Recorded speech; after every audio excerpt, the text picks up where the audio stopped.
What is going on, guys? Welcome to your 10th Java game development tutorial, and in this tutorial we're going to be building a couple more methods necessary to play our animation.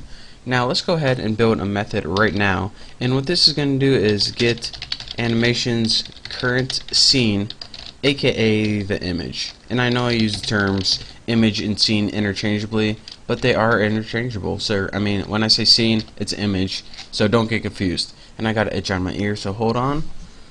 Oh yeah, right there. That felt amazing. Pretty gross, huh? And now let's go ahead and build this method. Public synchronized.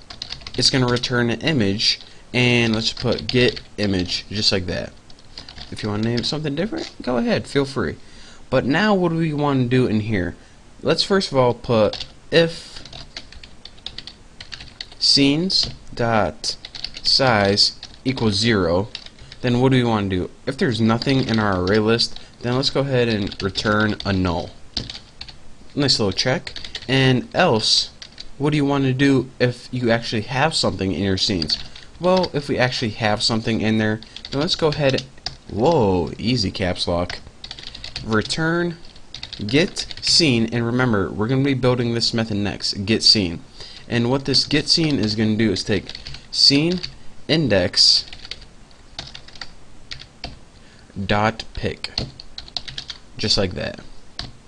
So now what do we have? Else return get scene index dot pick. What this is going to do is get your current scene or the current picture that you're on, and it's going to return that picture of here. So I know that you don't know what this picture variable is, but we're going to be building a class for that. So it's kind of weird building stuff that you don't have built already, but let's clear that up for you right now. And now everything is going to start coming together in this method right here.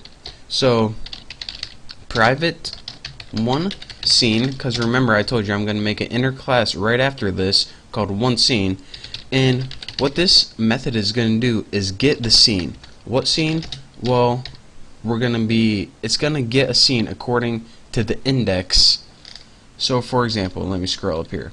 If there are 5 pictures in this array list right here, then the second image is going to be index 2, or actually 1, but that's irrelevant. And what this is going to do when you put get scene, it's simply going to return the scene. So return one scene object scenes dot get x. Where the heck did that stuff come from? So what this is going to do is return the element of that array list. And if we're saying, alright, so the only thing that really is holding me from understanding all this and why is this underlined? Oh, I see. So the only thing really that we're missing is this private inner class, this one scene right here. And once I build this, everything's going to make sense, trust me.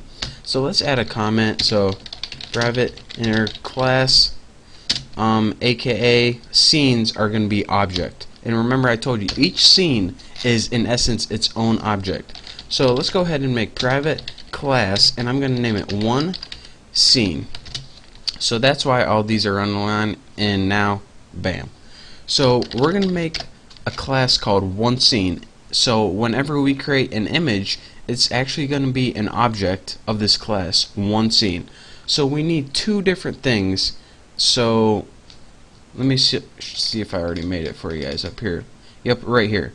Whenever we created a new scene, we had to give it a picture and a total time. So we need to make sure this class called one scene has 2 variables, an image pick, a picture, and a long end time, a total time that you want that picture to run. So we have 2 variables in here. What picture do you want as your object, and how long do you want that picture to stay on the screen for before moving to the next one? So we're only going to have one method in here, and that's going to be the constructor. So public one scene, and for the parameters, let's just use the same parameters, image pick and long end time right there. And again, I told you what these did before, no need to explain it again. So let's just go ahead and set each object's each object's pick is equal to the pick we passed in, and each object's end time is equal to end time. So bam, how easy is that? So in essence, let's see if we can walk you through this all, see what we're going to do. We're going to be, well, I'll walk you through this, guys, one last time. We made a new class called animation to pretty much handle our animations. The first thing it does is, of course, call it constructor, and it pretty much starts everything new, gives you a brand new animation. We now need a way to add scenes or images to our animation, so we made this method called add scene. What it does is take the total time and add it.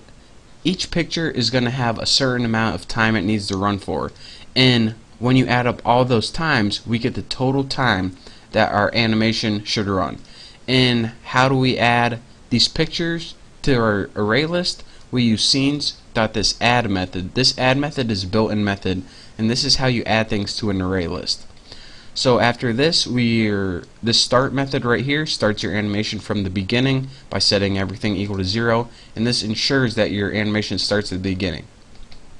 Now after this, here is how you change scenes. What you do is take the movie time is the sum of all the time that passed from the last update. So it's going to take how much time passed from the last update. Alright, add that to the movie time, and if your movie time is greater than that total time up here, then you want your animation to start over again. So now what this while does right here is, well, we built this get scene later, which I'll explain later. Pretty much says, alright, when do we want to move to the next scene? So let's go ahead and we're making this method right here. If we ever need to get our images, again, get scene, and it pretty much gets the image based on the index. Get scene, this is pretty much all based on this private inner class.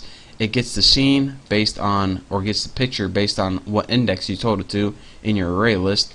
And this private inner class takes each image that you give it and gives it a variable called the pick, aka the image, and also the length of time you want it to run for, and it pretty much creates an object for each picture or scene you pass into it. And again, picture, scene, image are all the same thing.